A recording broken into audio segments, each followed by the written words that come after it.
In today's video, I am going to walk you through how to sew the August Ruffle Undies, and these underwear are sewn out of woven fabric.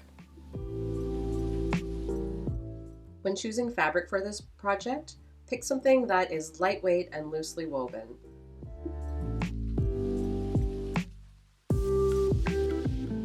Whether you're sewing the thong or the full back variation, you're going to have 3 pieces. And the first thing you're going to notice is that they look huge, but don't worry, they will get kind of scrunched down once we insert the elastic into the casings we're going to sew. But either way, you're going to have 3 pieces, 2 gussets, I guess a total of 4 pieces. So 2 gussets, a front piece, and a back piece. And as usual, we're going to start by sewing the back gusset seam. So your right sides of the fabric are facing each other. Line up that straight back gusset seam with the panties back, and then flip that over. Get your gusset lining, and with the right side of the gusset lining facing the wrong side of the panties back, we are going to stitch that together on our sewing machine. So I just use a straight stitch to sew this seam together.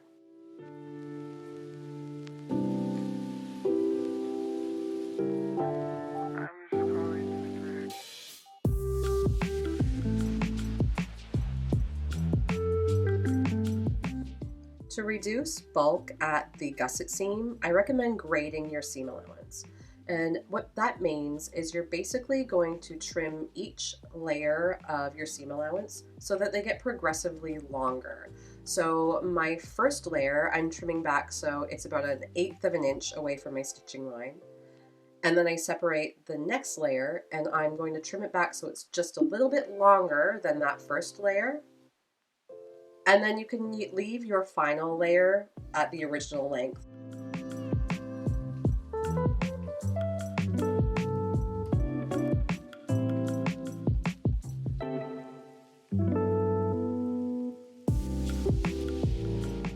To complete the front gusset, we use the Burrito Method. So if you've sewn any of my patterns before, or any underwear patterns, you're going to be familiar with this.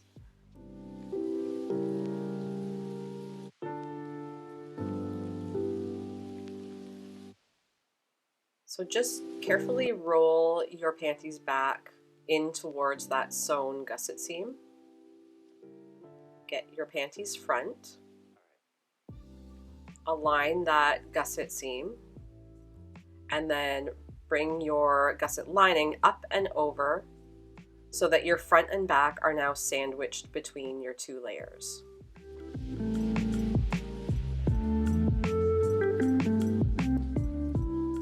Just like we did in our previous step, use a straight stitch to sew your seam closed. And if you want to, you can grade that seam allowance to make it less bulky. Now that you've done your seams, you can unravel what you've sewn.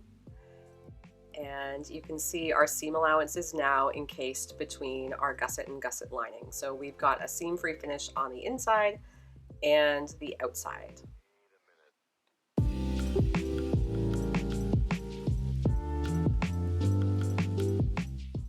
Now we can move on to sewing the side seams.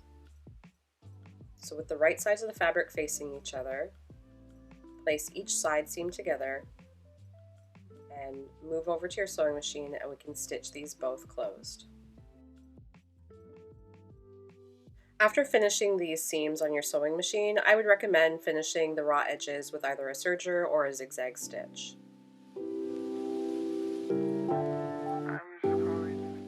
Now that the side seams are closed, use a serger or another finishing stitch to just go around your leg and waist openings. Then we're going to fold them under and get ready to ruffle them.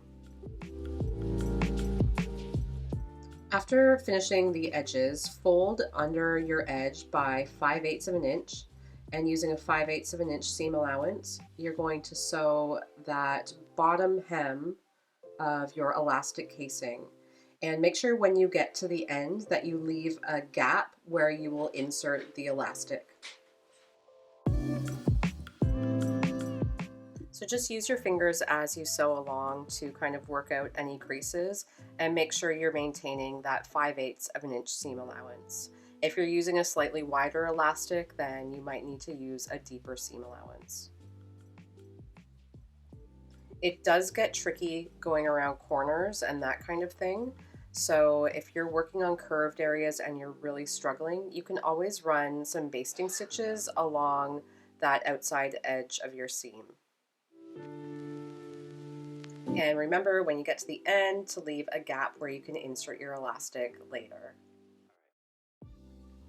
At this stage, I have folded under all of my edges by 5/8 of an inch and stitched around them, leaving a gap at the beginning and the end for my elastic to go through. And now you can either stitch a second row to create a casing, or you can insert your elastic at this point and then complete your casing afterwards. So in the pattern, it will have some cut guides for your elastic, so go ahead and follow those.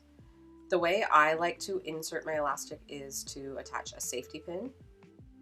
And I do prefer this method because I can create a tighter casing. So I'm going to go ahead and put this elastic in here and then carefully stitch around to complete my casing.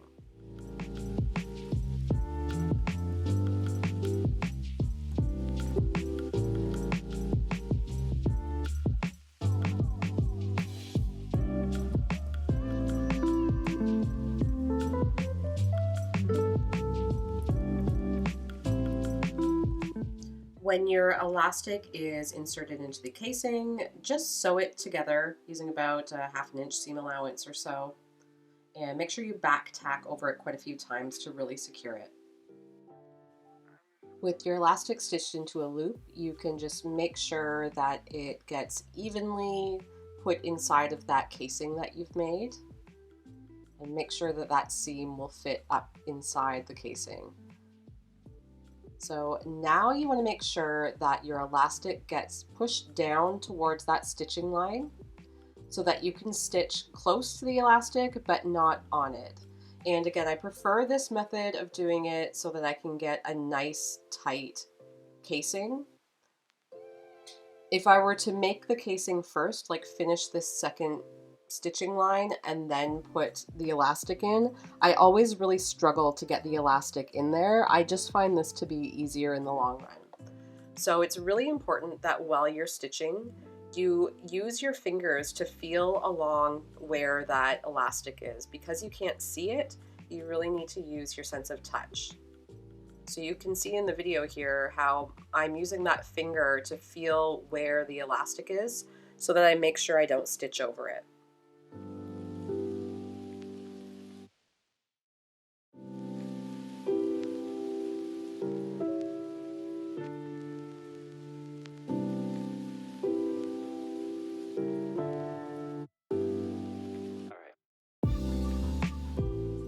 Once you have your elastic in that casing now, you can kind of just pull and stretch the fabric to get some nice even ruffles along whichever opening you're finishing.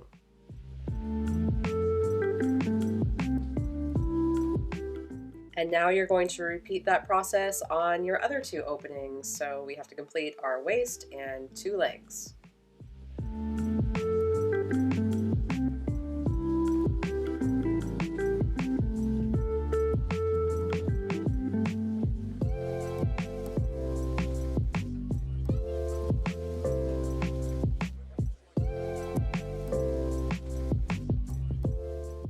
After completing all of your elastic casings, the only thing left to do is to stitch those little openings closed.